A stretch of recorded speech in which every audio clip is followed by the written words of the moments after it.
Hey everyone, I'm Megyn Kelly. Welcome to the Megyn Kelly Show. Today, part 2 of our interview with Robert F. Kennedy Jr. If you did not catch part 1, we tackled a lot of topics, including his stance on childhood vaccines and his theory on why Dr. Anthony Fauci is so focused on everyone getting the COVID shot. And while that was a genuinely compelling exchange, part 2 is probably my favorite because Robert is an incredibly interesting person.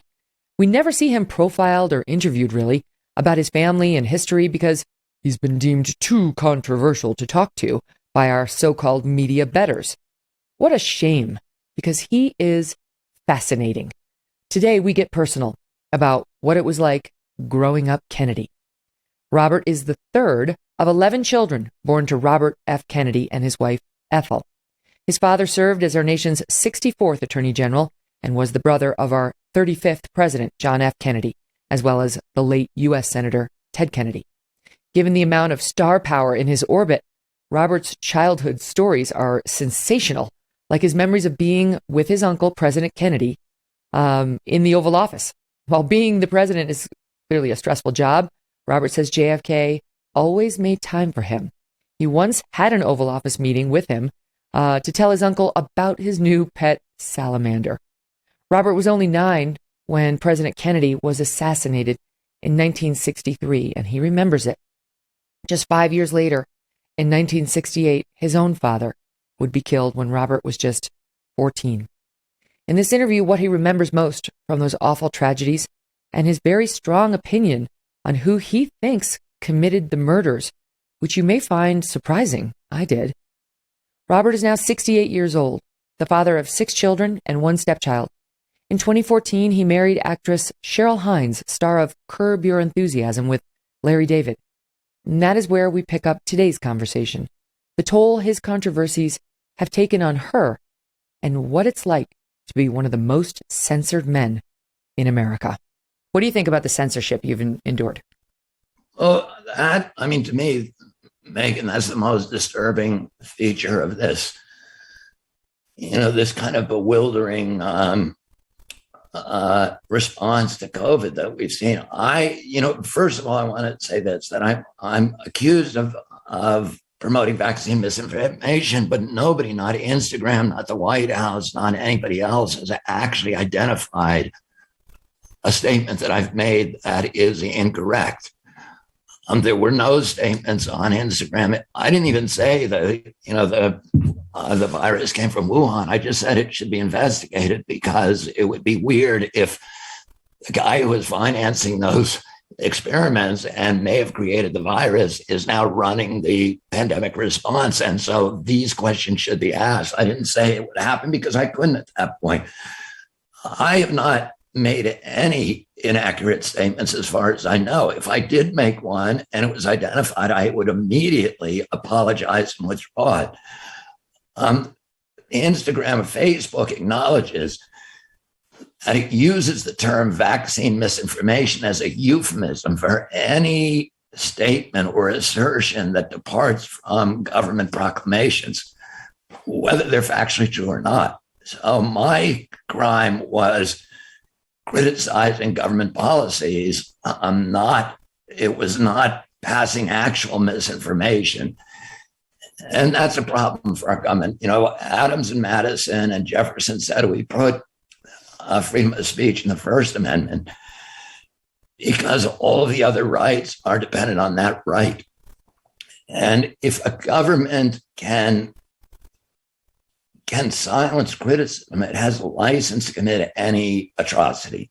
And that's why it's, when I was young, I supported the ACLU and others who were supporting the right of Nazis to march in Skokie, Illinois, not because I was repulsed by their ideology and by their statements and horrified by them. But, at the same time, we need to be able to be willing to die to protect their right to say those things. And that's, what they understood, our ancestors in the American Revolution. And that's what generations of writers, of politicians, of respected leaders have warned. against any government that tries to limit speech. And now it's very strange. We're living in this world where it's become okay. In my political party, I saw a Gallup poll recently. It was either Gallup or Rasmussen that said that something like 70% of Democrats support government restricting the speech. And, it's almost inexplicable to me that we could be in that place right now. I believe my political party was the party that would go to the mat to protect people's right to say what they want. And that's so critical for our democracy. And, it also is critical to public health. Listen, I may be wrong about the things that I talk about, but why can't we debate them? Why can't we hear these discussions about masks? Okay, I've sued agencies for 40 years for failing to go through a regulatory process to have an environmental impact statement which has to explain the scientific basis for new regulations or actions, show the studies, and then do a cost-benefit analysis. None of that happened. It was, we just suspended democracy. We suspended due process. And once they got rid of freedom of speech, they went after all the other. They closed 1 million churches, all the churches in this country, for a year with no public hearing, no discussion of the science, no offering of, a single scientific study to justify it. They shut down 1 million businesses with no just compensation, no due process, no just compensation, a direct violation of our Constitution.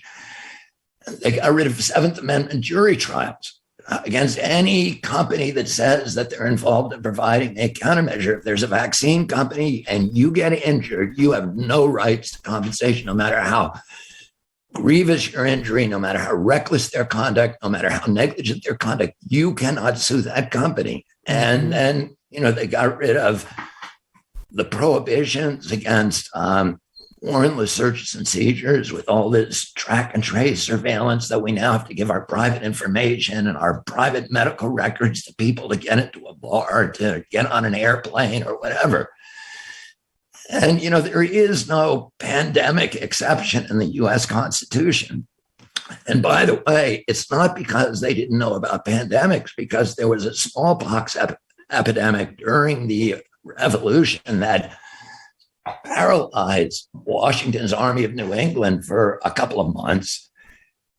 And there was another malaria epidemic that happened to the Army of Virginia. So they knew very well what epidemics could do, and yet they did not say that this document is suspended. These rights are suspended whenever there is an epidemic.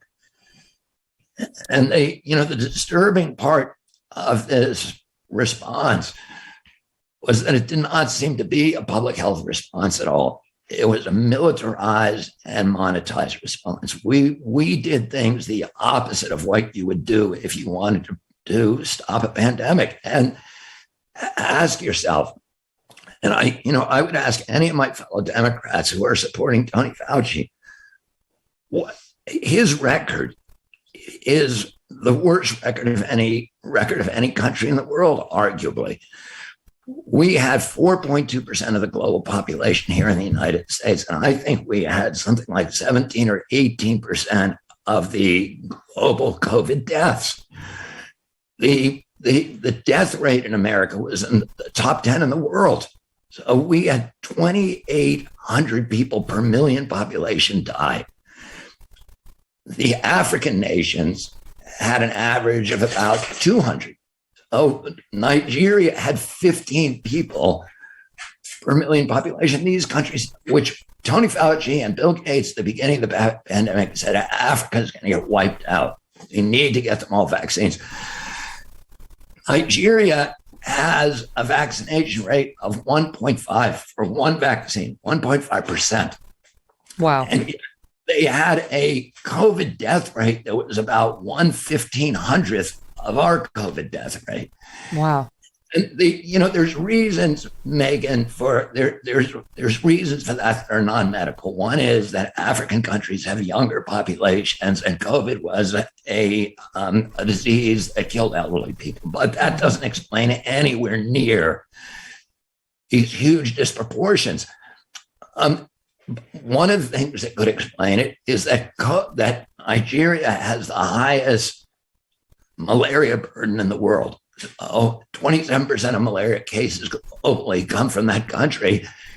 So everybody in the country is on hydroxychloroquine. Mm-hmm. It also has the highest burden of river blindness. A large part of the population is on ivermectin. Is that what explains this incredible record against COVID? Well, we don't know.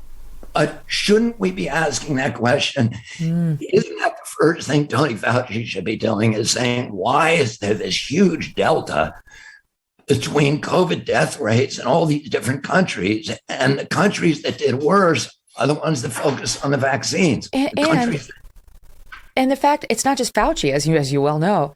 Big tech has been completely supportive of this shutdown. You can't, even just hearing you talk about hydroxychloroquine and ivermectin sends just a little piece of my spine up like, oh, Lord, this is, YouTube, this is where they're going to jump in and try to censor us. Nothing should be censored here. This is a discussion about whether they work. Should we have more discussions about that fact?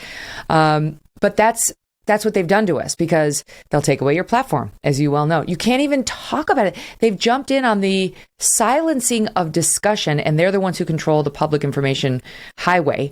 So it's really damaging. I'm in news, and to this day, I don't know what the truth is on ivermectin and hydroxychloroquine, and even talking about it makes even me feel like it's insane. It's un-American. That's right. And, I completely I can be wrong about anything. Let's have the debate. Let's have the discussion. Our democracy is based upon the free flow of information with good notions and good ideas and good arguments triumphing in the marketplace of ideas, and none of that stuff is happening. And as you point out, we need to ask ourselves, cui bono, who is benefiting from this? Clearly the pharmaceutical companies, but also the big tech platforms are. And this has been a war against the poor. If you look at, black neighborhoods, Compton, Harlem, had 2 or 3 times the death rates as Bel Air or Greenwich.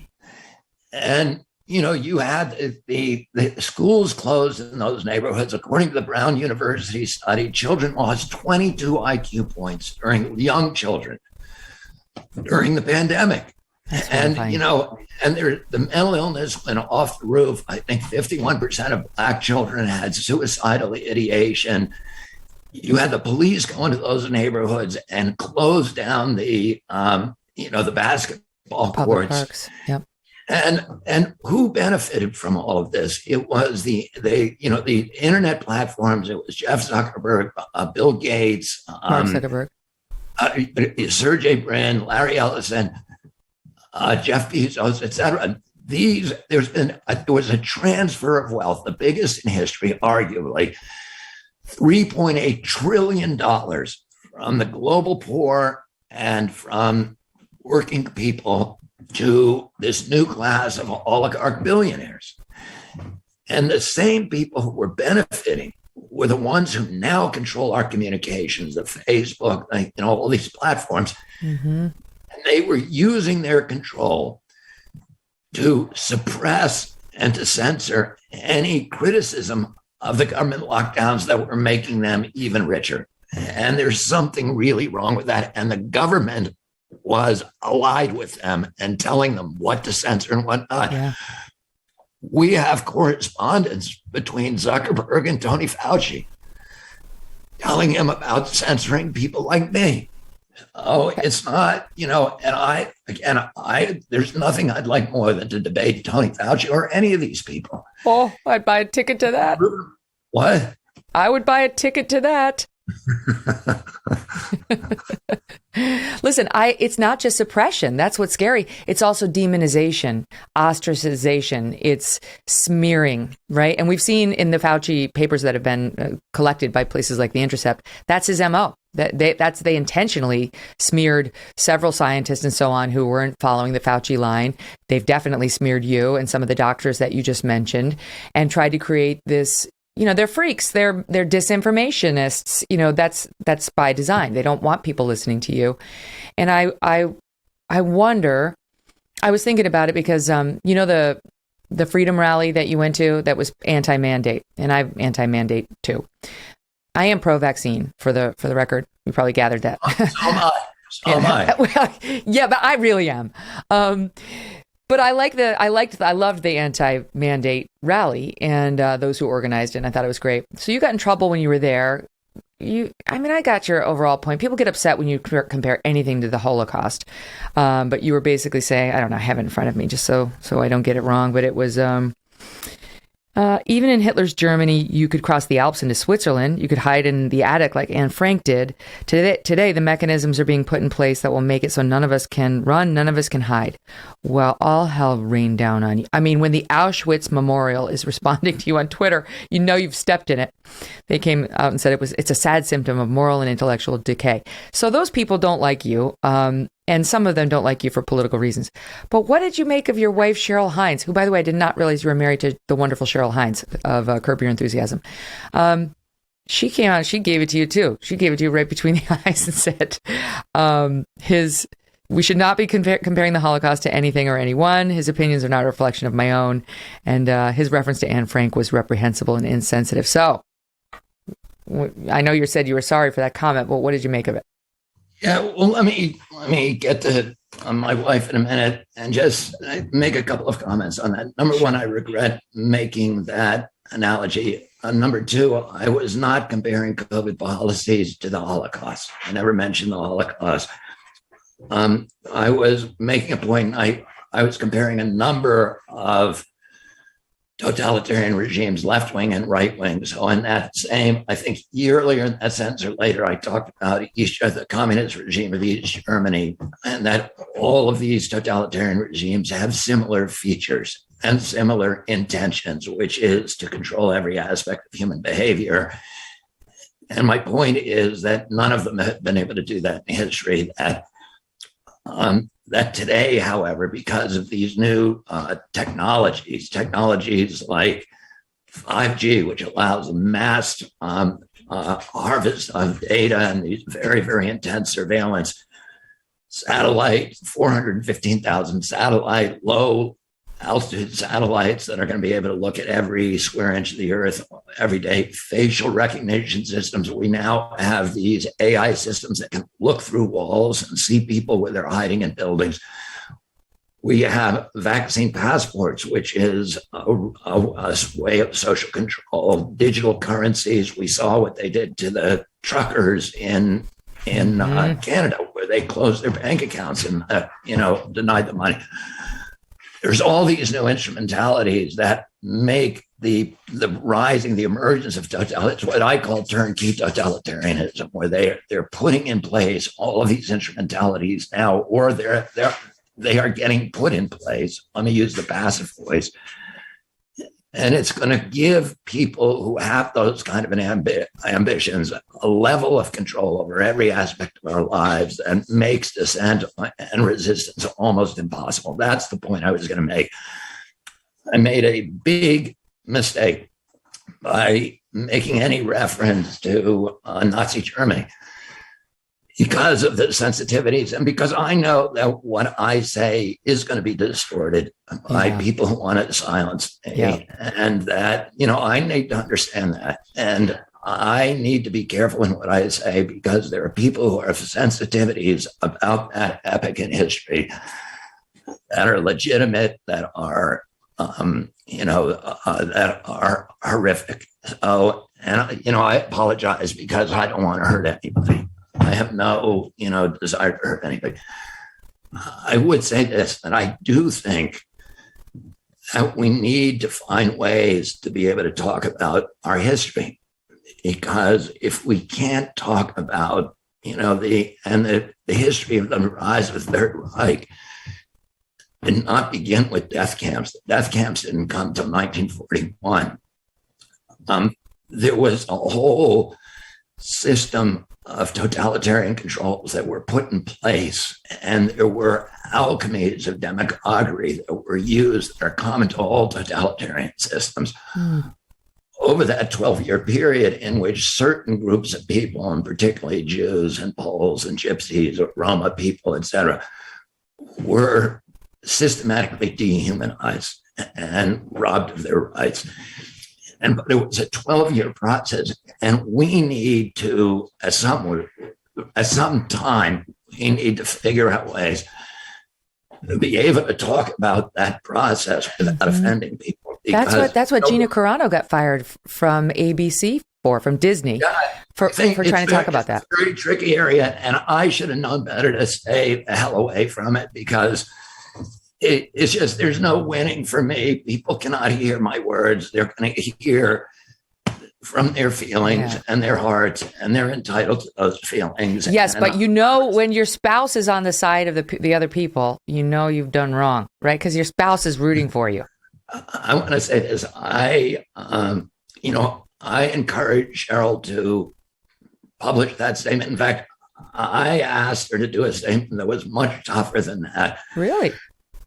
Which, yes, because, and I'm glad she didn't. I'm very glad she didn't. But I actually gave her language that was much, much tougher than that, because she needed to distance herself from me. My job as her husband is to protect her. And the arrows and the bullets that were being slung at me were hitting her. She was, getting tremendous blowback from her friends, from her industry, from others. And it was a terrible experience for me. And she, by the way, what she said, she believed. So she wasn't saying something, she does not accept all of the things that, that I believe about what's happening with the vaccines and the medical cartel. We don't agree. Yeah, you don't speak for her. What? Yeah, I got it. Yeah. So I don't need to convert her, and I don't need her to, to be. I don't want her to. She started reading my book. She read all my other books, and she started reading that book, and she got on Fauci, and she had just made her depressed to read that. She has an idealism and just a gentle heart, and to read, about these injuries to children, and to read the government officials that are charged with protecting our health or are compromised and corrupted. It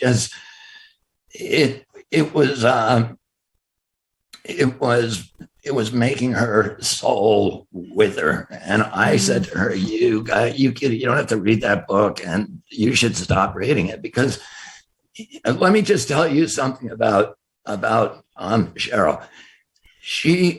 She is literally the best human being that I've ever met. And when I met her through Larry David, and Larry brought her, who was my friend, and Larry brought her in 2002 to go skiing at a ski event I did up in Banff in British Columbia. She was married then, and I was married then. And then she came back in 2011, and both of us were separated. And I, got a crush on her on that weekend. So I knew I wanted to date her. And I went, but I also knew that, I went to basically to ask Larry's permission, because Larry has a lot of rules that, are not written down anywhere, but a lot of men understand them. And one of them was, I know that even though it was his TV wife, that it was, I needed to get, square with him before I might have been crossing a boundary. I got it. Exactly. So I went and met him at the Carlisle Hotel around 11 o'clock at night. I went up to his room and sat down with him. It was like asking her parents to date, although, he's my age. And I said, what do you think of that? And he said, she is the best person, human being I've ever met. Oh. And he said, she's the only person in this industry that is universally beloved. She doesn't have a single enemy. And she has a level of professionalism. She's never late for an appointment. She always knows her line. She does what she's supposed to do. And she really, Cheryl came from total poverty. And she was born in North Florida. Her father lived in a trailer in Frostproof, Florida. Cheryl slept in the same bed with her mother until she left high school. She came out, she paid for her own way through college. She put her way through waitressing and working as a joke teller on a telephone line. And then she came out here in a, Toyota Tercel with 100,000 miles on it and worked for 15 years as a bartender and as a personal assistant before she finally got a break, which, she was working at the Ground Lanes and doing improv. But she didn't get a break in the industry until she got that job at Curb Your Enthusiasm, where they were looking for somebody who was an unknown actress. And, then her career took off. She directs films and she has an incredible career that she put together single-handedly. And the idea that my activities would be jeopardizing this thing that this incredible person put together was just, like, I felt like my job is to protect her, and I was doing the opposite of my job. So my heart was breaking, and I was, I would have taken any blow to make sure that she could distance herself from, Yes. My grandfather, my parents were all really good friends with leading figures at the time who had been terrible enemies of my grandfather. And my grandfather used to always say, I don't want my enemies to be my children's enemies. They can pick their own fights, but they don't need to fight mine. And I don't want them to. And I feel that way about my family too. I chose this life. I chose this, crusade. And they need to figure out their own way. My children and other members of my family have other things to do. They're all doing valuable stuff. And I'm not insisting that they read my book. This issue is so hard to learn. I've been litigating it. I've written book after book about it. Inflation is out of control. And one area we see it more than ever is in the grocery store. Even though the grocery prices feel like they doubled, Good Ranchers prices have stayed low and affordable. Once you subscribe, your price never goes up. Your best price is locked in for life. Think about it. They sell 100% American meat, and they deliver it to your door for a great price. See, the problem is 85% of that grass-fed beef we're all eating so much of in stores and online, it's imported, and we don't know where from. Shop Good Ranchers for all of your beef, chicken, and seafood needs. Their beef is prime and upper choice, the two highest grades possible. They sell amazing steaks like ribeyes, T-bones, New York strips, and more. Their pre-trimmed and pre-marinated, chicken breasts are delicious and so easy to prepare. They take it easy on you. Get steakhouse quality at home with Good Ranchers. Good Ranchers takes the guesswork out of the meat aisle. Having them in your fridge makes mealtime easy, convenient, and less stressful. Plus, their packaging makes it easy to cook what you want, when you want it, and then just save the rest, which keeps you from wasting anything. Their animals are ethically raised and sustainably sourced. Just go to goodranchers.com/Megyn for $30 off and free express shipping. That's goodranchers.com/MEGYN. Good Ranchers, American meat delivered. And if you don't buy the meat in your house, tell the person who does to check out Good Ranchers.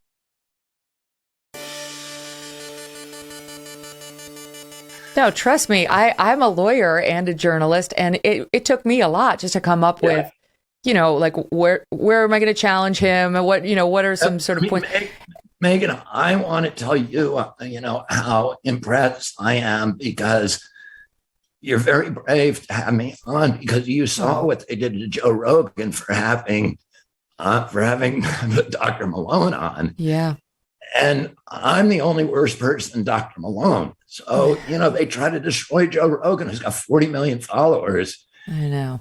And Joe Rogan wouldn't put me on. If Joe Rogan wanted to put me on, he won't put me on and he has good reason for it, because they will, the what you face if you allow me to talk is and you've pushed back at me appropriately. You and I, you've made good points on this show. You've done, you're tough and you're smart, but you have a lot of courage to even allow me to talk. I've never been allowed to talk like this on a major platform, except, Tucker Carlson. Yep.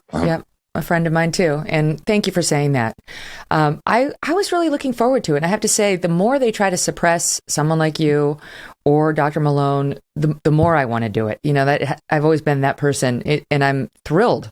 You're here. And I should tell the audience, of course, nothing was off limits. You're not that guy, but you were like, I'll stay as long as you want. We can talk about anything, because you're not afraid of pushback.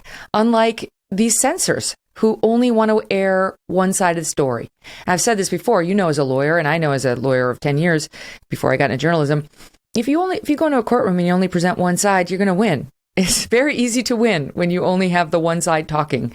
You can persuade even the least gullible of jurors to come over to your side.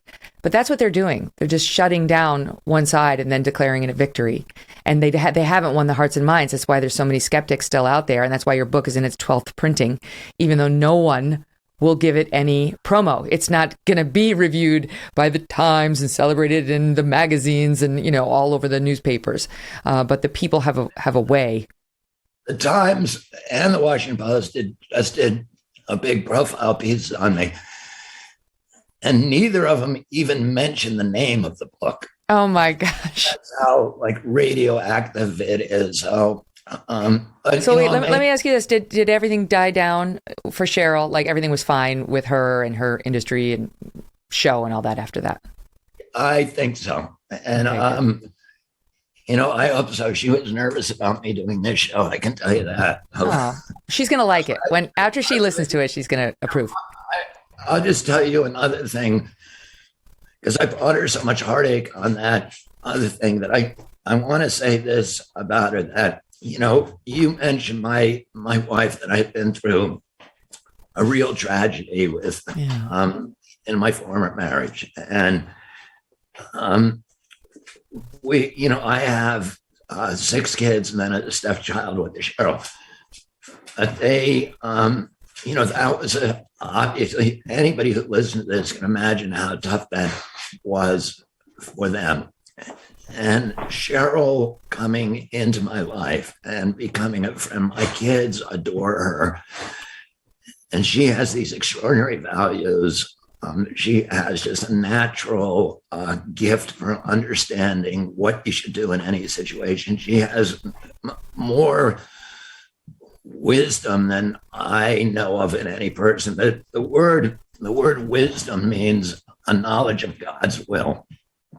And she has this acute sense of what's right and wrong in every situation. And she shared that with my children and just been a loving, loving friend to all of them. And, my kids are all are flourishing now, and they're healthy, and they're all doing well in careers and school and athletics, et cetera. And a lot of that is because of the strength and the stability that she brought to my life. So, that I wanted to explain that, because that, is why I would do anything to spare her that kind of pain.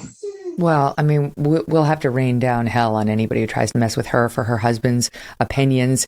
You're well-researched. You're a lawyer. You've devoted your life to this. Of course, you have strong opinions. I was thinking about it, though, because you talk about, I'm brave for having you on. You're brave for staying on this after so much public shaming, on all the fronts that we've discussed. And to me, in studying up on you and your family before the interview, I guess I thought to myself, I shouldn't be surprised, because one thing I knew even going into it, but then was confirmed by everything I've read you say about your family, is you're risk takers, and not by accident. I mean, it's probably in your DNA as well, but it was encouraged right from an early age. You write about how your dad maybe too much so. You'd get threats to the family. And of course, given the way he died, of course, we all look at it differently now. But even prior to that, there'd be death threats, there'd be something. And, he was like, we're fine. We don't need security and we're going to take risks and we're Kennedys. And even the day, was it, you tell me, I'm trying to remember the story, but there was a death threat or maybe it was when JFK was shot, but he didn't want you to leave school because he wanted you to be a good little soldier and not panic the other children. During that Cuban Missile Crisis. Oh, Cuban Missile Crisis. Okay. Yes. Marshals came to our house. My brother Joe and I were, I think there were probably other kids at home. People may know that there's 11 kids in my family.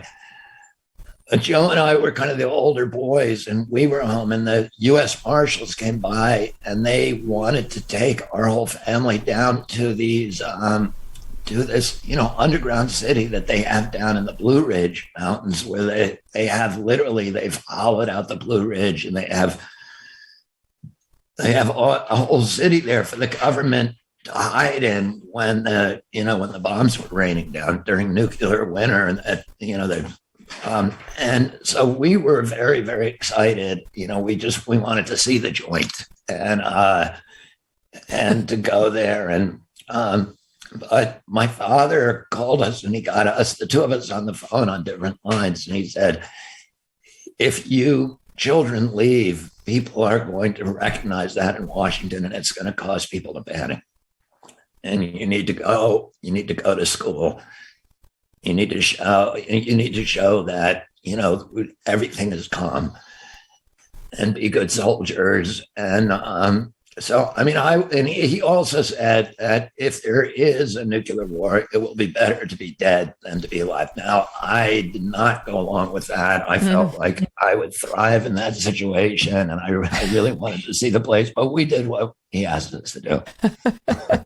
The story, this is from your book, American Values, another thing that the audience should buy, but one of my favorite stories from that book is of course, your father was Attorney General under President Jack Kennedy, and you write about how when you were little, there was a red button on his desk that would go directly to the head of the FBI, J. Edgar Hoover, who is just a crazed guy. I mean, the stories about him in your book are great too.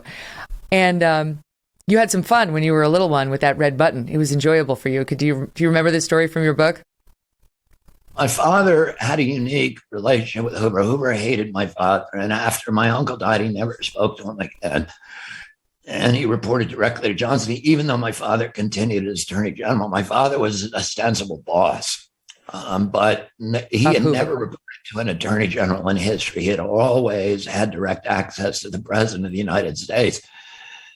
And he hated that my father made him go through him. Not only that, my father put a red button. The FBI was in an adjoining building. They were actually linked by a bridge. And they were linked by a tunnel, which we used to go through. We would go to the shooting range, the FBI shooting range, and sometimes we'd go to Hoover's office. He caught me in his office one day trying to catch the goldfish in his fish tank. He was very angry, but... You're lucky you still have your hand. My father had a button on the desk that he could summons Hoover. And one day we were in there and me and two of my siblings were mischievously pressing that button, and he came up very angry, which he should have been. It's amazing to think of you doing that. The other, maybe not unrelated story was of the red phone that President Kennedy had installed so he could reach the Soviets immediately.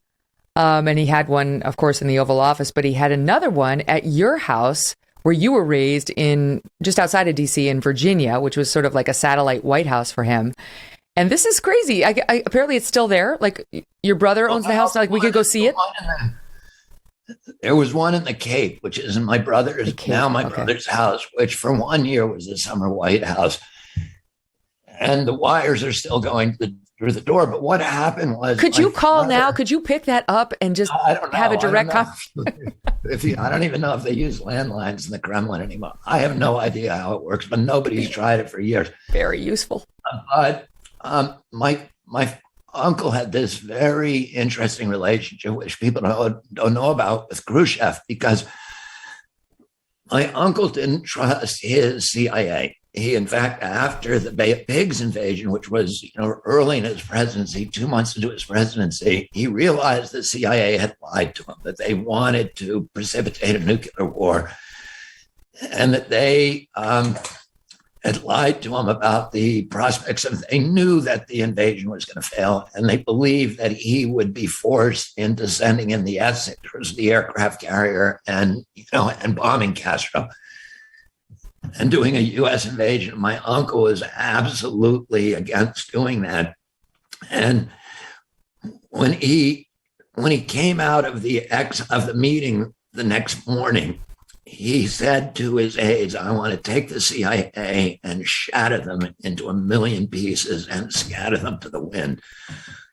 He had this very hostile relationship with the agency. And my book, American Values, is about this. The hostile relationship between the Kennedys and the CIA actually began 10 years before, when my grandfather picked a fight with Dulles. He was on a commission that recommended the abolition of the clandestine services because they were causing trouble and blowback all over the world. My book is about the 60-year battle between my family and the CIA. And my uncle had this very hostile relationship with his Joint Chiefs and with the CIA. He had been a soldier himself. He didn't trust the Army, for starters, the Army brass. And he was mistrustful of them. And he believed they wanted to make him go to war. And he said, the primary job of every president of the United States, the number one job, is to keep the nation out of war. What kind of a peace do I mean, and what kind of a peace do we seek? Not a Pax Americana, enforced on the world by American weapons of war. Not the peace of the grave or the security of the slave. I am talking about genuine peace, the kind of peace that makes life on earth worth living, the kind that enables men and nations to grow and to hope and build a better life for their children.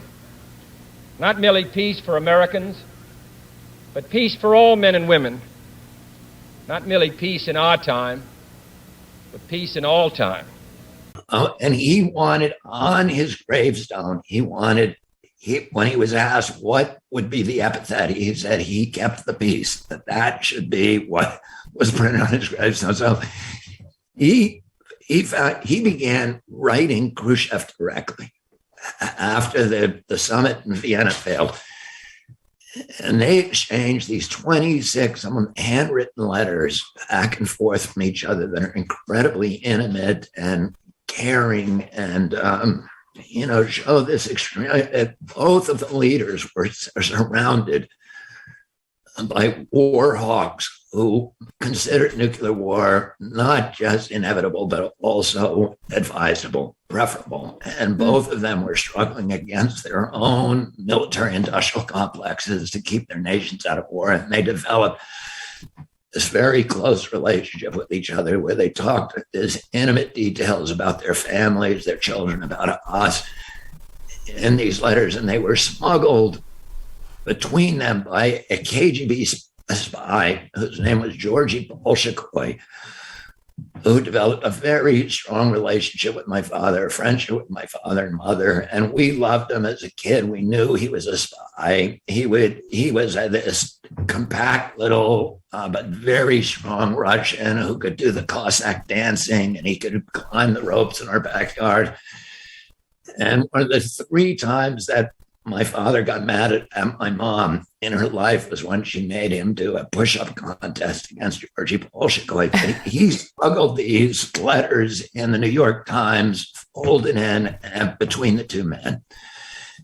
And at the same time, and that prompted my uncle to put in a direct line to Khrushchev so that he could run his State Department and run the spies and run the Pentagon, and the two men could talk directly. And those phones were in 3 places: in McLean, where I lived, in Hyannisport, at the Summer White House where we all played, and in the White House. And it was extraordinary. It would be like Biden having a direct line to Putin and being able to talk with each other rather than talk through these, official apparatus, which oftentimes has agendas that are contrary to the best interest of our country. And I only wish we felt that was the case with Putin now, right? It seems like it's him and not his complex, given the amount of his power over there. But yeah, your uncle, I love how you just call him your uncle, the president of the United States, John F. Kennedy. He came by those positions honestly, because I read in your book, you write that your grandpa, his dad, Joe Kennedy, that his pre-war sentiment, this is before World War II, was that America should avoid foreign entanglements. And you write, but World War II had thrust leadership upon us. But you say Jack Kennedy was determined ultimately that our role as an exemplary nation should be just that, leadership by example. We should perfect our union and model democracy for the nations of the world, not force it upon them. Boy, oh boy, I've been wondering when I read these words, what do you think your uncle would make of what's happening right now with Ukraine and what we should do about it? Well, I don't ever speak for my uncle, in terms of what he would do on specific policies. I think that, other members of my family, in respect to all of us, also avoid doing that. But Megyn, what I think is that we went to the war in Iraq in 2002, 2003. And it turned out to be, and there was this hysteria that Saddam Hussein was a monster, we had to get him, et cetera. But there was no real explanation about what the U.S. interest in it was. And he had nothing to do with 9/11, although we were made to think he did. Mm-hmm. He had nothing to do with the anthrax attacks, although we were made to think he did. And there was a uniformity, kind of a propaganda wall that infected all of the news organizations, what we used to call the yellow press. And I think it's really important when we have national policies like this that we look at the nuance and that we allow other voices on the on TV and on the radio and in our newspapers. And the Ukraine is an extremely complex geopolitically and historically, and in ways that Americans today are missing completely. And the people that we are pretending that we are now saying we need to help are, we know about these very extremist views that are in the Azov battalion, et cetera, that we need to understand. And I just think that we should not rush into something without debate, without a real debate, without blocking out alternative voices, and about really understanding what the U.S. objectives are and what's best for the world. Black Rifle Coffee Company is a veteran-founded company serving premium coffee to people who love America. They developed their explosive roast profiles with the same mission focus learned as military members serving this great country. And in 2021, Black Rifle Coffee donated over 100,000 bags of coffee, which is over 2.1 million cups of coffee, to first responders, law enforcement, and active duty military members. So you know that with every purchase you make, Black Rifle really does give back.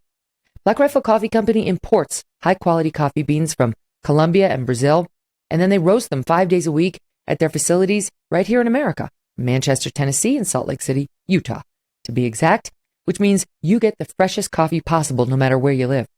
The best way to enjoy Black Rifle's freedom-filled coffee is with the Black Rifle Coffee Club. When you join the club, like I have, your brew of choice is going to be roasted, packaged, and shipped. I was going to say stripped, not stripped. That's something you can do in private. In the meantime, you'll get it shipped free to your door on your schedule. Not only do you save a trip to the store, you receive special discounted pricing on roasts, you gain access to exclusive products, partner discounts, and you get to be part of the coolest club on the planet. Purchase at blackriflecoffee.com. Use the code MK at checkout for 20% off your purchase and your first coffee club order. That's blackriflecoffee.com/MK. Use that code MK. Black Rifle Coffee, America's coffee. Well, and people should listen to you because you've been advising important people like presidents for a long time. We pulled a picture of you sitting next to President Kennedy on the airplane. And you tell me what this little boy in these cute little gray shorts is telling the president of the United States. That picture on the airplane is coming back from the convention in Los Angeles in 1960. And, he had just been named the Democratic candidate. And we sat. He wasn't yet president. He was not yet president. He was still the United States senator. And if you read, is there an inscription on the bottom of it? There is. I'm trying to read it here. Saying a president gets his advice from many sources, or something like that. Yeah, that's so great. You were adorable, by the way. Do you remember? Do you remember when he won the presidency? Because you're young, but you remember that moment? Of course, that was, we all worked in the campaign. I was out in Los Angeles for the convention. My parents were really good about involving us in everything. And, we had sit-down dinners every night with all the kids, and we talked about politics. They talked about current events. From when we were really little, we had to read the papers every day and write down 3 current events every day in a journal. I like that. And we had to then give talks on the weekends at dinner. Each one of us did a short talk on political or did a poem or something. All 11 of you? Well, the family grew slowly. They didn't have 11 kids all at once. So, you're come on, keep it quick. There were 7 of us. And some more young, but the older kids were expected to, do these things, and the younger ones gradually didn't. The thing about my mother, and I talk about this kind of very tense relationship that I particularly had with my mother for the first couple decades of my life. But she was, and then afterwards, I was able to see, what an incredible human being she'd been, and how, particularly when I had my own kids, and try to make them sit down at the table every night and say their prayers and have, high level conversations and arrive on time and have their hands clean and all that stuff. And she did that every night with all of us, and we did it.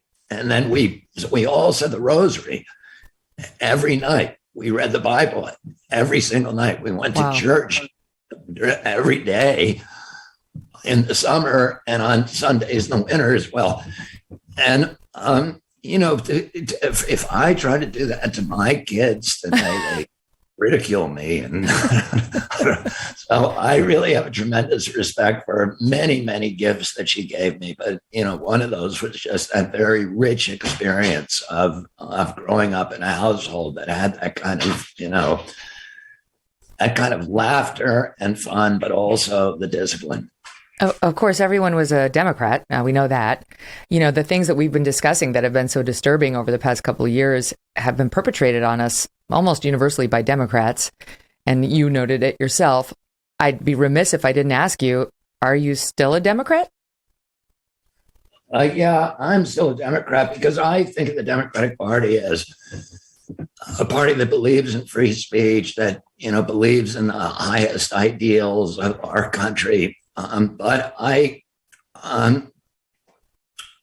is, a party that is much more reluctant to go to war, that opposes the corporate domination of our country, and that opposes environmental pollution. And those are, issues that people of both parties can share. I want to say this, Megyn, that I think it is, one of the intentions of people who are pushing totalitarianism is to encourage tribalism, and division. And if you look at, the strategies for shattering indigenous societies, that the intelligence agencies have developed over many years. One of the key strategies is to divide people, divide them by race, by political party, by religion, whatever. And so, what I really try to do is I try to be a bridge to try to find the common values that we have. We have a level of polarization now in this country that is dangerous. If you see that documentary, Social Dilemma, Yeah. it's very frightening because we are being manipulated to away from each other, to close the door on each other, to burn the bridges, and to create two Americas. It's the most dangerous polarization that we've had since the United States Civil War. And one of the frightening things in that show is that, what they show in that show is that these, Facebook and the other companies have developed algorithms that are designed to keep your eyeballs on that site for as long as possible. And they're out of control of those algorithms. They set them in motion, and then they do things and learn things that nobody really knows how they're working. But it turns out that the way that you keep people's eyeballs on the site is by reinforcing their worldview, by telling them things that they already believe in. So if I live in this house and there's a Republican next door, and we make an identical inquiry on Google or whatever, we get two different answers. My answer will reinforce my worldview. His answer is going to reinforce his. And the division, the abyss between us gets deeper and deeper. And this is a real problem for society.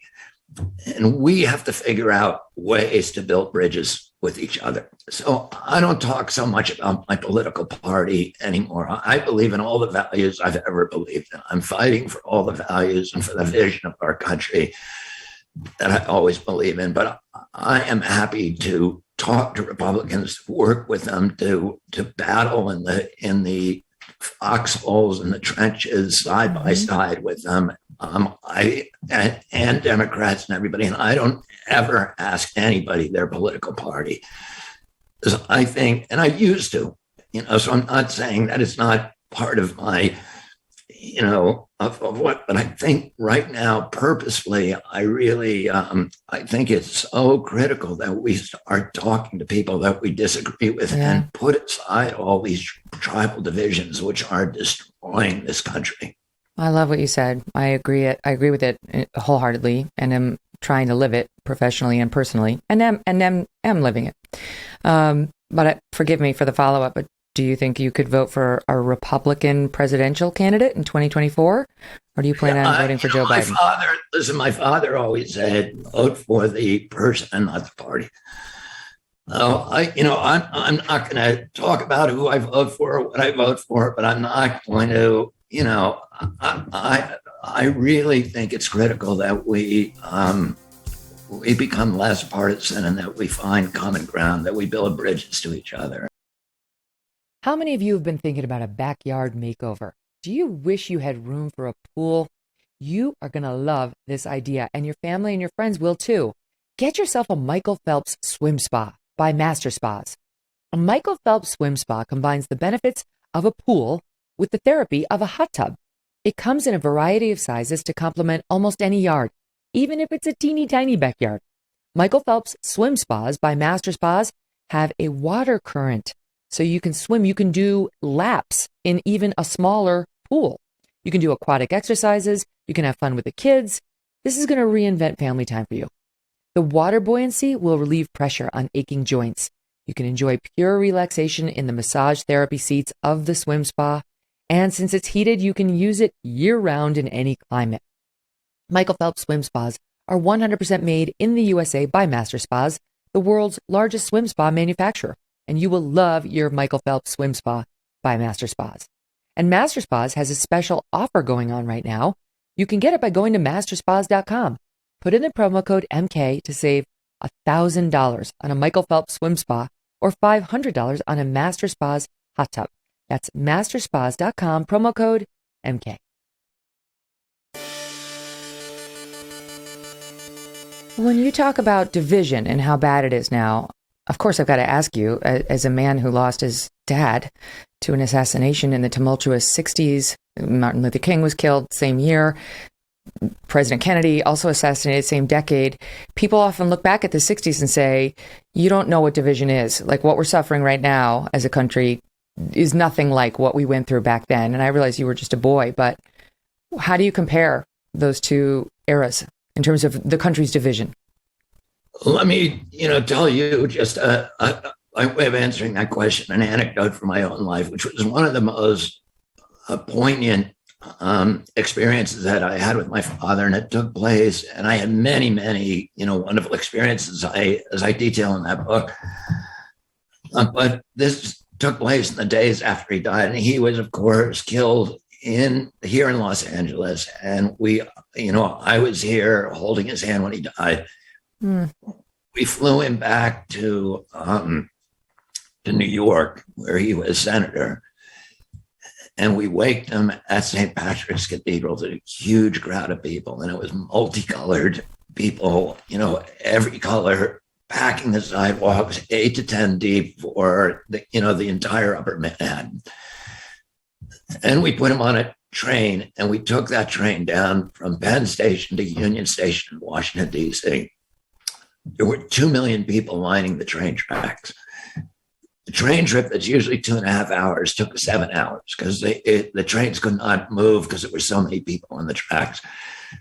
They were a cross section of the American public. There were Black people, whites. The train stations in Newark, in Philadelphia, in Baltimore were just jammed with Black Americans singing the battle hymn of the Republic and holding candles as we came through. My father's casket was in the caboose, and, I was riding at the end of the train or sometime in the different cars. And there were every religion. There were rabbis, there were priests, there were nuns, there were men in military uniform, there were hippies and tie-dyed T-shirts, there were Boy Scouts. I remember a group of about 7 or 8 nuns standing in the middle of a baseball field in Delaware, in the back of a yellow pickup truck. And there was just this incredible array. It was a cross-section of the American experience. It was all the crowds that I had seen in all these political campaigns with my dad and my uncle since I was a little boy. And it was a complete mixture of the American, diaspora. And 4 years later, most of the crowd was white because our population was.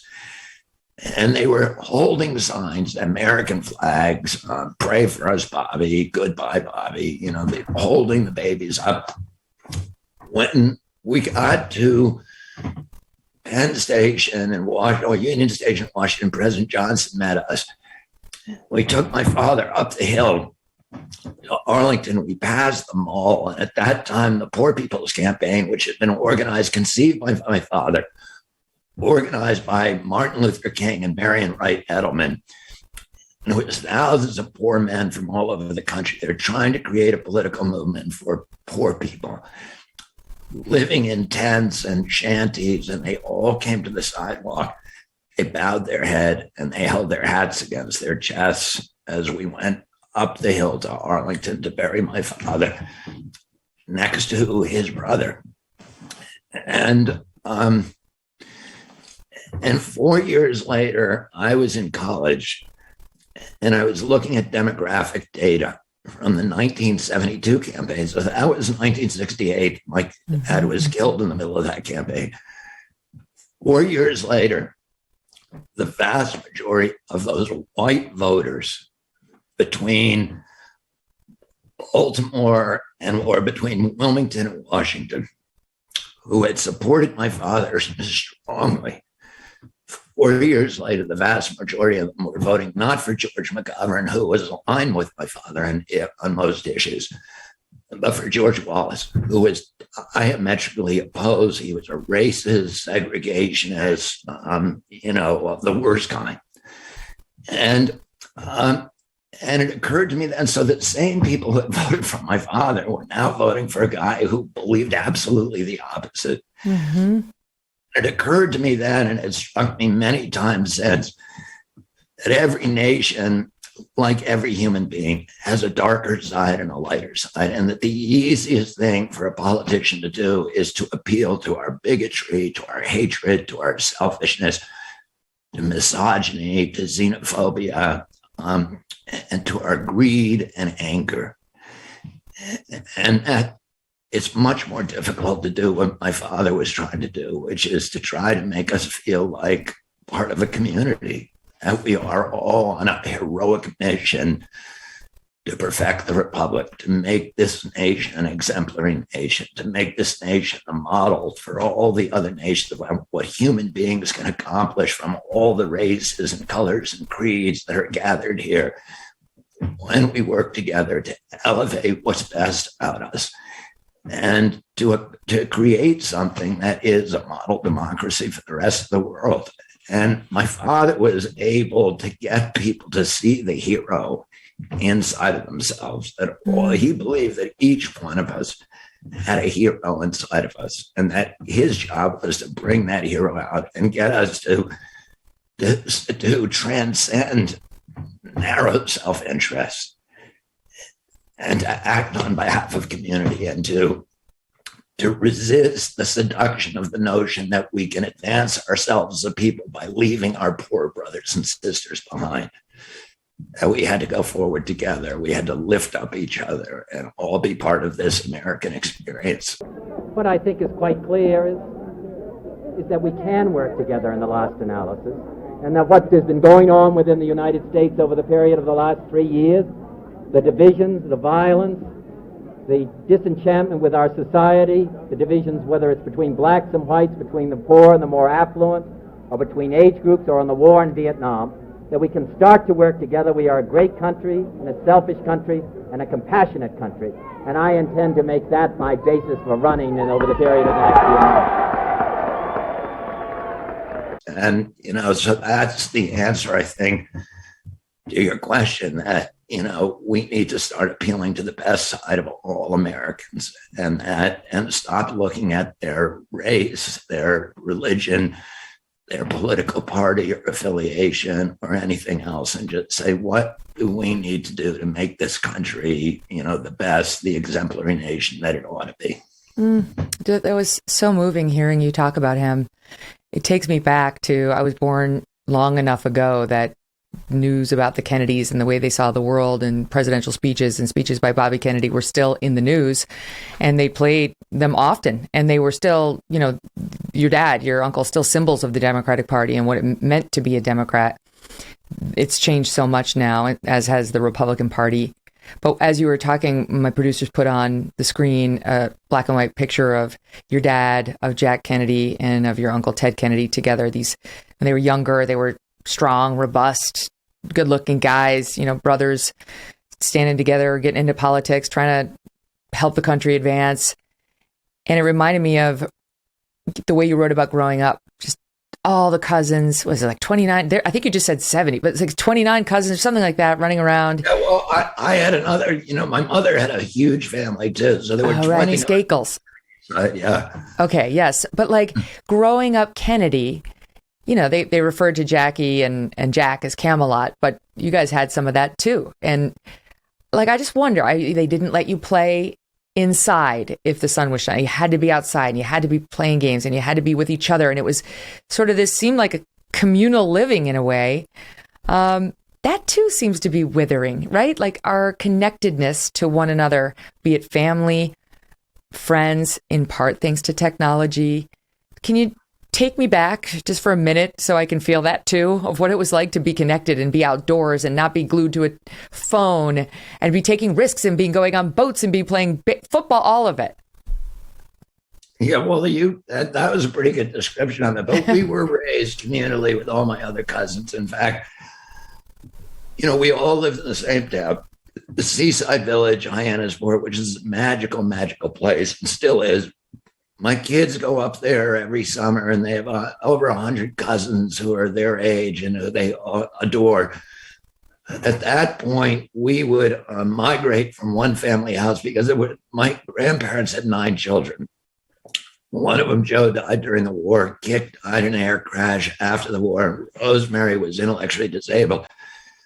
But all the remaining kids, the remaining 6 kids, all had houses essentially next to each other or very close to each other in Hyannisport. And most of them had large families, and we would migrate every night. We would eat in a different house. So, on Thursdays, we'd eat at Shriver's house. On Tuesdays, we'd eat at Smith's. On Wednesdays, we'd eat at John Kennedy's house. On Saturdays, we'd eat at Ted Kennedy's. And on Sundays, we'd eat at, our house, Robert Kennedy. And there was lots of competition between the family. There was people were engaged in every kind of competition. We had my grandfather had hired an Olympic swimming coach who was an Olympian named Sandy Eiler, and he taught us all sports. He taught us boxing and swimming, and we had sailing and tennis lessons and all that kind of stuff. And we were always competing. But it was a healthy kind of competition, I think. And it was outside. And I think we weren't allowed inside during the daytime. Even if there was a rain or something, we were told you can't come in. You got it. And there was no TV. And you got to figure out a way to do something outside. So, and we weren't tempted to go inside. Everybody wanted to be outside. I really am frightened for my kids' generation. And I raised my kids as much as I could outdoors. So I think they love that. And, I have a kid that just returned from 2 weeks whitewater kayaking in Patagonia, and he's on his way up to run the Iditarod. And all my kids love the outdoors, but I really am frightened and concerned about this generation, because I think they're, the technology, the cell phones, the TikTok, the Instagram, and the kind of self-loathing that accompanies a lot of those addictions is if they have to overcome stuff that we never had to overcome. In the life that I think the socialization of these children today, it's an addiction. These devices are designed to addict people, and they're addicting themselves to something that is not apparently healthy for any reason. Yeah. And it concerns me a lot, but I don't know what to do with it. I do, Megyn, I think that the Democrats have a really, who are advocating censorship, the concern they have, the underlying concern is a legitimate concern. You have, because of the power of the social media, these, inflammatory and violent and dishonest characterizations kind of have a way of amplifying on the internet the way they wouldn't do with conventional newspapers or news sources. Mm-hmm. And the algorithms that they use to keep us on the site also have the side effect of or the fallout of polarizing opinion and making opinion, I think, more extreme. Yeah. And raising passions in a way. And I think as a society, we have to figure out how to deal with that. We have to figure out some fix. I do not believe that the fix is censorship. I agree. You can censor certain things. You can censor pedophilia. You can censor incitements to violence. But when you get outside of those and a couple of other narrow categories, that censorship is not legitimate for any reason. It's really offensive if you think about the fact that these same companies who are silencing your view, right? They deem your view disinformation or too controversial for YouTube, whatever it is. Those are the same companies that spend their days making money off of manipulating us and making us hate one another. It's almost like they claim the moral high ground, with absolutely no solid footing on which to stand. Yeah. And, they're making money and they're tied in with the intelligence agencies and they're tied in with big pharma. Google owns 3 vaccine companies. Facebook, Zuckerberg has $1 billion invested in vaccines. So they're, and they're all making money on. They have partnerships with the big pharmaceutical companies. They're inseparable, and it's a really dangerous conglomerate because it's not paranoid to say the intelligence agencies are deeply, deeply embedded in these companies. Mm-hmm. And you have you have military applications, you have huge government contracts, you have deals with the pharmaceutical companies, and you've created this government corporate cartel that controls all of our communications. And it's really, really dangerous. It really makes you want to disconnect and just go live in the woods. Just go play outside like a Kennedy and don't look at any devices. Just to round back to you guys outside and playing and all that, have to ask you write in the book, we built tree houses in the Magnolia. We played for hours in the hayloft, making forts from hay bales. We invented our own games, mostly involving some element of risk, like tag on the roof, where we leapt from atop the barn to the tack room, tool sheds, and horse trailers' roofs, or onto a neighboring white pine. It reminds me of a quote that I read from your grandmother, the matriarch of the Kennedy clan, Rose, where, you never know whether these are real or not, but what was attributed to her was better a broken bone than a broken spirit.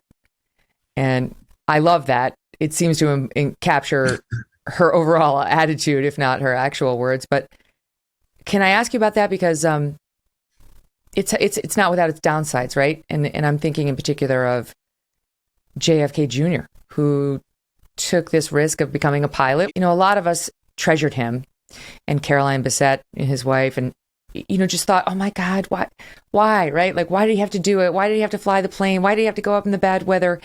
But a lot of people talked about that. Like, is it a blessing or a curse to be a Kennedy, to have this penchant for risk and this outdoorsman attitude? And, a lot of people felt better about leading a more sedentary life with fewer risks in it. How do you make sense of it all, having suffered such loss?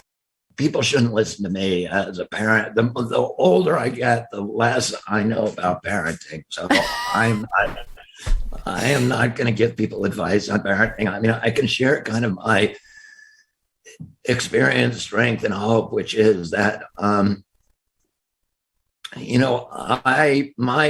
my approach to parenting has been to really laissez-faire, to try to be a good example, to try to encourage my kids' interest in history and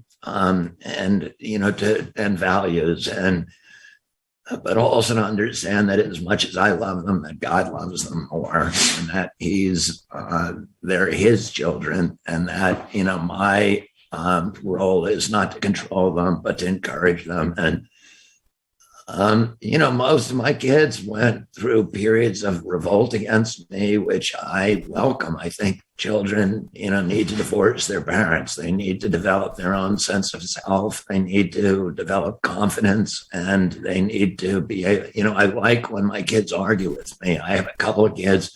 I have one kid in particular who he's not completely bought into any of my vaccine, baloney or whatever. So he argues with me all the time. And I love that. I love that, they can make up their own minds, that it's really important that we develop in our country a generation of children who understand the importance of critical thinking and who understand that fear can disable our capacity for critical thinking, and we have to resist that. Like Franklin Roosevelt said, that the only thing we have to fear is fear itself, because fear destroys the capacity for critical thinking. And we need to be armored against propaganda. We need to be armored against the orchestrated fear, because so it's important to have brave children. It's important to instill courage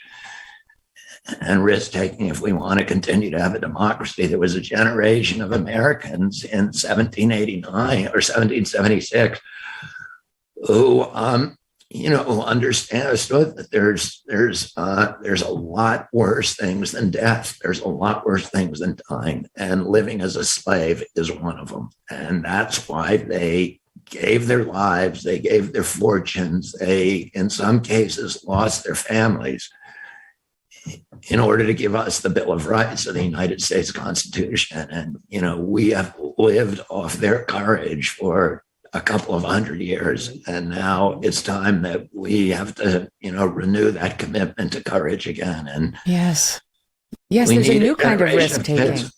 Right. Today's day and age requires a new kind of risk taking. You may not be getting in the cockpit of an airplane, but just to speak your opinion in today's day and age requires some measure of courage.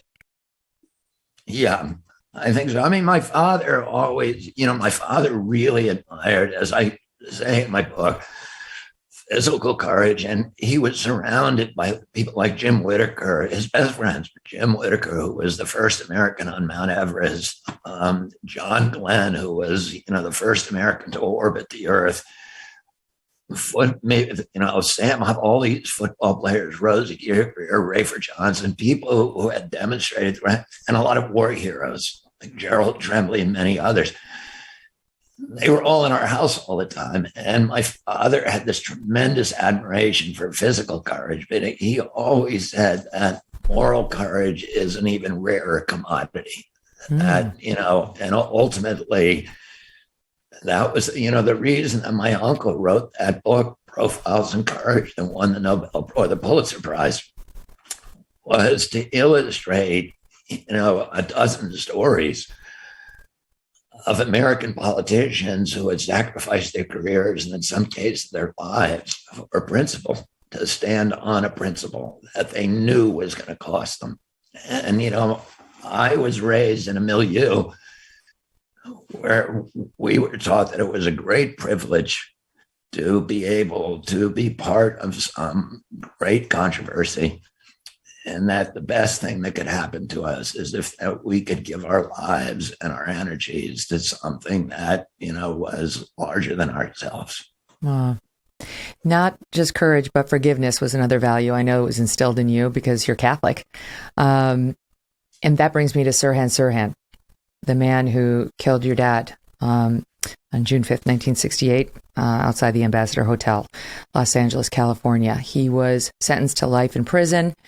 And you and my old pal and colleague from Fox News, Douglas Kennedy, your little brother, were the two in your family, the two of your dad's kids, who were, as I understand it, in favor of him getting parole. He was paroled and you supported it, but then your other siblings were on the other side of it, and the governor, Newsom, he quashed it, so he's staying in prison. What convinced you to support the parole of the man who killed your dad? Well, number one, even if Sirhan had killed my father, I would be advocating his parole. And my brother, Douglas, is agnostic about whether Sirhan killed my father or not. But he believes, like I do, that even if he did kill my father, he should be paroled. And, to me, that is an important personal stand, because I think resentments and anger and revenge are impulses that are never they're never good for you. I mean, resentments are like, as they say, like swallowing poison and hoping someone else will die. It has a corrosive impact on your own soul. So I think, what the better approach to people who hurt you is to pray for them, to forgive them, and then to keep moving. But if you let them live in your head rent free, then they are in control of you. And only by forgiving them do you escape their control and their influence. So I would be advocating, even if Sirhan did kill my father, Sirhan did not kill my father. He certainly shot at my father. My father, and this is what Thomas Noguchi, who was the coroner, said from the beginning. Sirhan was standing in front of my father. He was standing in front of the steam table. He never got less than 5 feet from my father. There were 77 eyewitnesses in that Ambassador Hotel kitchen. And they all saw what happened, which is Sirhan fired 2 shots at my father directly. One of those shots went past my father and hit Paul Schrade, who was the United Auto Workers, a very close friend of my father. He's the man who introduced my father to Cesar Chavez, and one of his closest friends. And he today is alive and has been advocating for Sirhan for 20 years. And he's the one who made me look at the evidence and read the autopsy report against my will, and showed to me that Sirhan could not have killed my father. The second shot that Sirhan fired at my father ended up in a door jam, a wooden door jam behind my father, and was later removed by the Los Angeles Police Department. Sirhan was then tackled by 6 men, including Rosie Gear, Rayford Johnson, and a number of others, and his gun hand was pushed away from my father. But they couldn't, he had a superhuman strength, and they could not get the gun out of his hand, and he fired off 6 more shots and emptied the chamber. And all of those shots hit people. So we have them all accounted for. We know what happened to all of Sirhan's shots, and none of them hit my father. My father was hit by 4 shots, one that passed harmlessly through his shoulder pad, all of them from behind. They were contact shots, meaning the barrel of the gun was either touching his flesh or within an inch of his flesh or touching his clothing. They were fired by somebody who was standing immediately behind my father, and all of the shots were fired on an upward trajectory. So the gun was being held against my father's back, and the trigger was pulled 4 times. The audio of the night records 14 shots or 13 shots fired. So Sirhan only had 8 shots in his gun, and there were many more shots than that fired, and he never had a chance to reload. The man who killed my father is almost certainly Eugene Thames Cesar, who was a security guard, and he worked at the Lockheed plant. He had a classified position. Lisa Pease, in her book, establishes that he identified himself as an agent of the CIA, the Central Intelligence Agency, and he died at the very beginning of the pandemic in the Philippines. And the gun that he had that night was a .22, which he lied about repeatedly. When my father died, or when my father was shot, he fell onto Cesar, and Cesar fell back. So the 2 men were lying on the ground, and then Cesar pushed my father off and got up, and he was seen by a dozen people with a gun in his hand, and he never denied that he had his gun pulled. He said he had pulled the gun to fire at Sirhan, but that gun was not found, and it was not turned over to the police. It has since been found, and Cesar lied repeatedly about what he had done with the gun. So there's a lot more evidence. It's too much to go into here, but if people who are curious about it, there are many, many books that are written about what happened, and the orthodoxy in this case doesn't make any sense, as it does in so many cases. That's fascinating. So that leads me to ask you what you think about your uncle's assassination, because that's one of the most speculated about moment in U.S. history, right? I mean, from Oliver Stone, right, to the Warren Commission, they concluded it was Senator Arlen Specter, now God rest his soul. He used to, I knew him kind of on Capitol Hill, and he used to say, it's not the single bullet theory, it's the single bullet conclusion. That's what happened. Single bullet.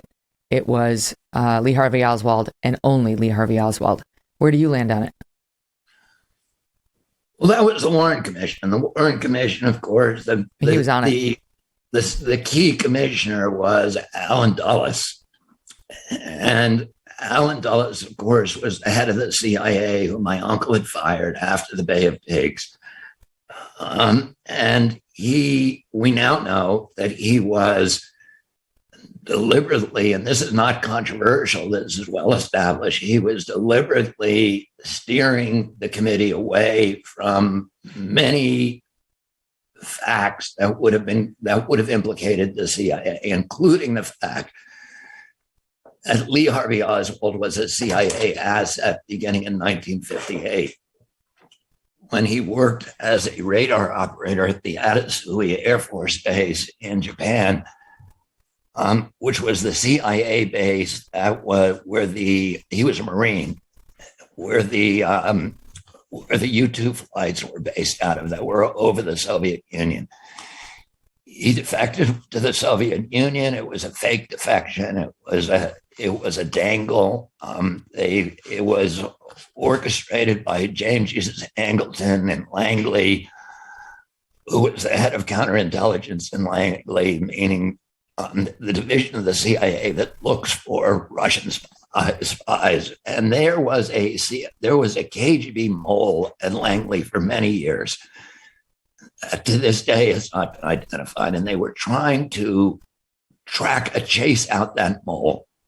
And they thought that when Lee Harvey Oswald defected, Angleton believed that the mole, that the KGB would wonder who he was and would ask the mole to check his file. And they had a trigger system on his file in Langley that would identify anybody who touched it. But they weren't able to do it. And Oswald came back without any punishment, without even being debriefed by the State Department. He had made a very, very high profile defection to Russia. He married a daughter of a KGB colonel, and then just walked into the State Department and said, I want to go home. They bought his ticket. They gave him $600.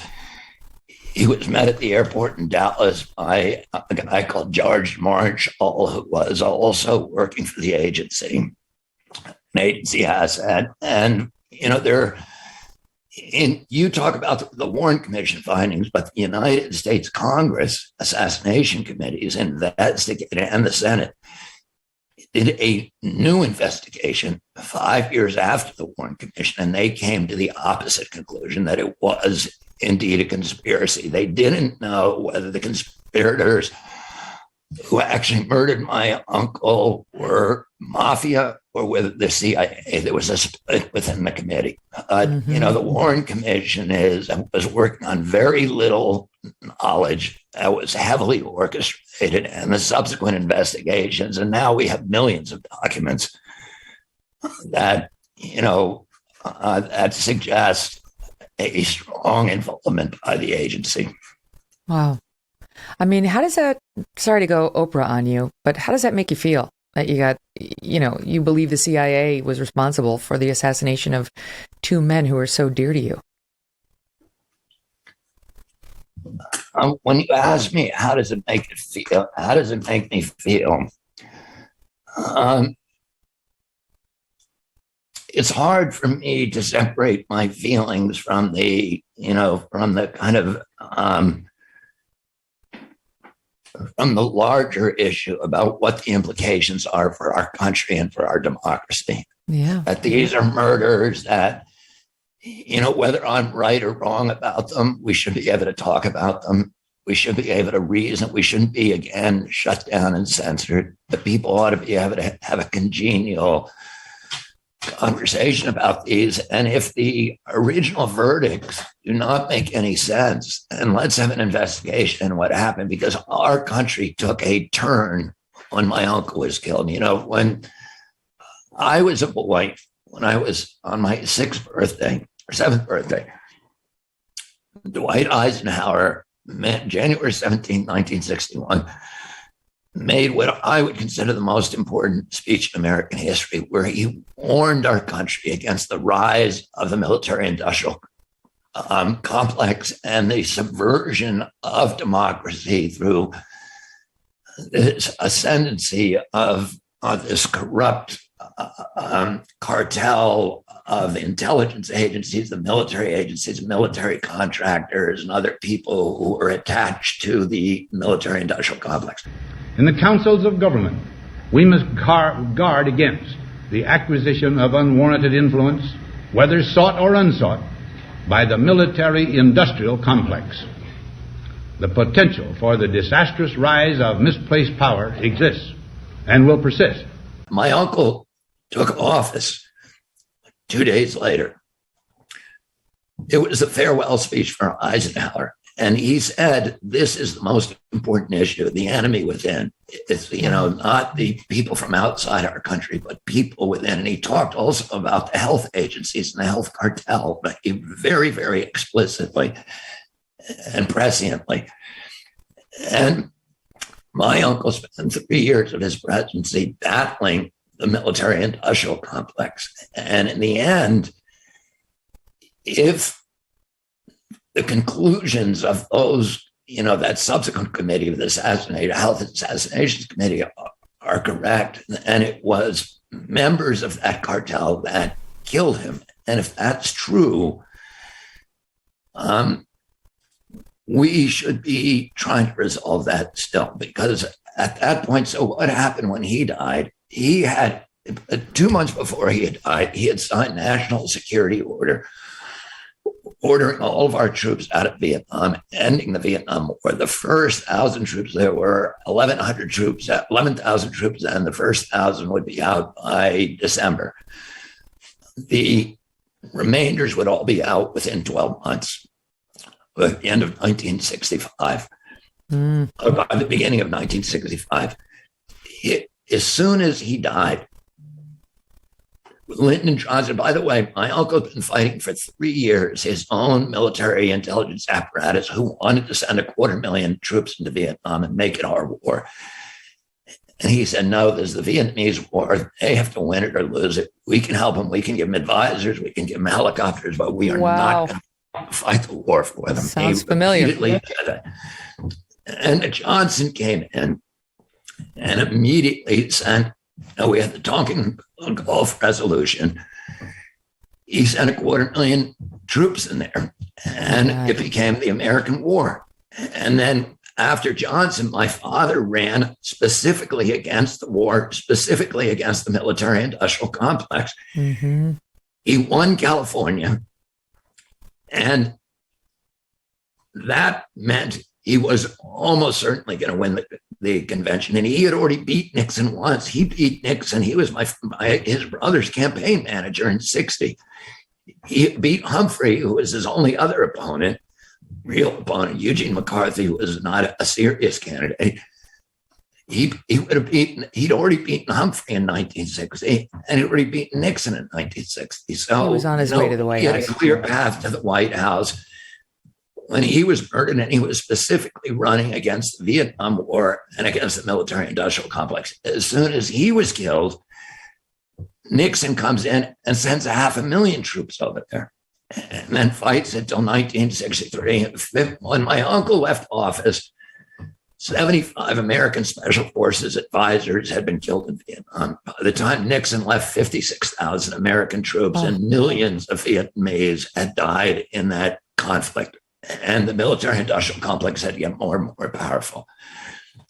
And then, you look at the rest of American history, and it's just it's a battle between this dwindling impulse for a democracy and the growing power of this cartel. And I think, the murders of my uncle and my father were key parts in that turn that we made in the road, and that part of unraveling that, restoring the path to democracy and the control over these dangerous forces, probably ought to begin with a real investigation of both of those murders, a real investigation of the first time in history. Indeed. What could it hurt? What would be the reason not to? On the subject of everything's okay to talk about, so forgive me because this is, I realize, impolitic. Can we spend 1 minute on Marilyn Monroe? Happy birthday to you. Happy birthday to you. Yeah, there's not much I can tell you about Marilyn Monroe. I mean, I met her when The rumors are that she had an affair with your dad, that she had an affair with your uncle, and even possibly that your dad was somehow there the night she died out in California. Yeah, well, those are rumors that have been time and again proven completely untrue. There's 2 days. My father's schedule, every minute of his day is known. So people know where he was every moment of the day. And it happens that the day that they say that my father, that the people who are selling books saying these things, the day that they say my father was with her, he was with us at a camping trip up in Oregon and in Northern California. And it would have been impossible for him to be here. That was the day that she died. Mm-hmm. Oh, and all the days that these authors who are just bogus authors who are making money by, saying these things, all the days that they claim that my father could have been with Marilyn Monroe are days when we know exactly where he was, and he was on opposite sides of the country from Marilyn Monroe. What do you make of the affair rumors of, between Bobby Kennedy and or Jack Kennedy and Marilyn Monroe? Yeah, again, all of the rumors about the affair, you'd have to find a time where he could have had an affair, and there is no conceivable time when the two people are in the same city. So, what? There's always a way. When a man wants to have an affair, he can find a way. Like, come on, there's that. I'm talking about my father. We know where he was on all the days. The authors claim to know the days, and you'd have to know the day because my father's schedule was known. He was on the campaign trail. What about all of Jack Kennedy's affairs? Like we know he did that, even though the New York Times wasn't writing about it. Washington Post. Listen, I wasn't around then, so I can't answer that question. I can't answer the question about my uncle. You were talking to him about salamanders on the plane, not his love life. That makes sense to me. I was not talking about his extracurricular. Yeah, there was only so much he was going to share with you on board that Air Force. I get it. Listen, I don't know how to thank you for all this time. Here we are 4 hours later, and you've just been so open and giving on every subject, personal and professional. I really, really enjoyed the exchange, and I hope we can have more. Thank you very much. Thanks for your courage, Megyn. Thank you for your integrity, and I hope they leave this up more than about 10 seconds. Wow, what an amazing man, right? Fascinating interview. So grateful that he came on and was so open about everything with us. And grateful to you, too, for sharing it with us. Thank you for joining us today and both days of our interview. And remember, if you missed part 1 of my exchange with RFK Jr., you can find that wherever you get your videos or podcasts for free. And here's a bit of a preview. You cannot show me a study that shows that the flu vaccine actually averts more problems than it causes. You cannot show me that study. If you show me that study, then I will walk away from that issue. Mm-hmm. I know, but every time I say, listen, I understand, I've ceded to you the point that the CDC is not necessarily a public health organization, but that doesn't mean that everything they've ever said is wrong and that we get to discard every single study that they've done. There are hundreds of millions of people who have gotten these vaccines who are perfectly healthy, in part thanks to the vaccines. They're not walking around with measles. They're not walking around with flu. They're not walking around with rubella. They don't have Hep B. Those are good things. The vaccines are not all bad. Just because we have suspicions about some of them, and in particular the COVID vaccine, it doesn't mean we can. And because you started this, Bobby, by saying I am not anti-vax. You started it by saying I'm not, and then you cited as evidence of that the fact that you had all of your. Well, let me finish. You cited as evidence of that you had all of your children vaccinated, and then when I said, well, then if you have all these concerns, why did you have your children vaccinated? And you said, well, I didn't know any of this back then. So the fact that you had your children vaccinated does not suggest you are not anti-vax. And listening to you now for an hour, you sound very anti-vax to me. Okay, so I always love to hear what you think of the shows that we do, and I would especially love to hear what you thought of this one. What were your opinions? Did he persuade you on anything? Were you glad to hear from him? Do you think he's so controversial he needs to be universally banned, as he has been? Would love to know your thoughts. Leave me a note Right now, we take them in the Apple reviews. Basically, the long and the short of it is Apple gives us no love. I mean, if you go into Apple Podcasts, you will see Michelle Obama promoted and Hillary Clinton's podcast promoted. You will not see the Megyn Kelly Show promoted. But one way of getting our show to sort of get traction on Apple is the more comments we get, the higher up we go. So it serves two purposes. It helps us fight the man over at YouTube. And not YouTube. They've actually been pretty good to us over at Apple. And it also helps me understand your thoughts on the program and your guest suggestions and what you liked and what you didn't like. I have read every single comment. There are over 22,500 of them now. And it's a great way for us to connect. Okay, and while you're there, do me the favor of subscribing and downloading. Give me a 5-star review, because some of the losers are giving like 0 or 1. Those are the haters who watch MSNBC. So give me 5 stars, please. Help me out. And leave us a comment on social media if that's easier for you. Or you can just email me at questions@devilmaycaremedia.com. Questions@devilmaycaremedia.com. Lots of ways of giving us feedback. Nothing and no one is off limits here on the Megyn Kelly Show. We will keep bringing you the truth. Thank you for listening. We'll see you tomorrow.